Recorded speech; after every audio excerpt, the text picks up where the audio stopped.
এই নিয়ে অনেক তর্ক বিতর্ক আছে পণ্ডিতদের মধ্যে, কিন্তু মোটামুটি 36টা অধ্যায় ছোঁয়া যাচ্ছিল, কিন্তু উদ্ধার করা গেছে। এবং তা থেকে প্রাচীন সংস্কৃত নাটকের যে রীতি নীতিগুলো ছিল সেগুলো আমরা বুঝতে পারি। এবং পরবর্তীকালে যে সমস্ত ড্রামাটিস্টের নাটক আমরা পাই, একদম প্রথম যে সবচেয়ে প্রাচীনতম যে ভারতবর্ষের যে ড্রামাটিস্টের নাম আমরা পাই তার নাম হচ্ছে অশ্বঘোষ।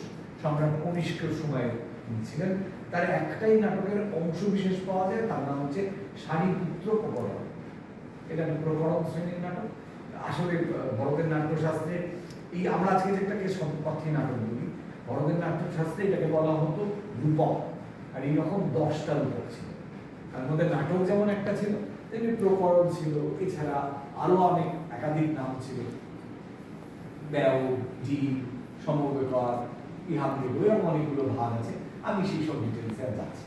তো যাই হোক, একটা সময় এই যে নাট্যশাস্ত্র তো গেল, তার পরবর্তীকালে আমরা যে বিখ্যাত ড্রামাটিস্টদের নাটক পেলাম, অশ্বঘোষের নাটক সারিপুত্র প্রকরণের পরবর্তীকালে আমরা ভাস বলে একজন ড্রামাটিস্টের নাটক পাই, খ্রিস্টীয় প্রথম শতাব্দী, আনুমানিক এক্সাক্ট টাইম বলা মুশকিল। তারপরে 13টা নাটক পাওয়া যায়, বেশ কিছু ফুল লেন্থ ড্রামা, বেশ কিছু আমরা আজকাল যাকে একাঙ্ক বলি, সব ছোট নাটক বলা যেতে পারে, সেই রকম নাটক পাওয়া যায়, যার মধ্যে অনুভব একটা। এর পরবর্তীকালে আমরা কিছুটা পরে গিয়ে কালিদাসকে পাই। কালিদাস মাত্র 3টে নাটক লিখেছিলেন, অভিজ্ঞান শকুন্তলম, মালবিকা ত্রিবিক্রম আর বিক্রম উর্বশী। এরপর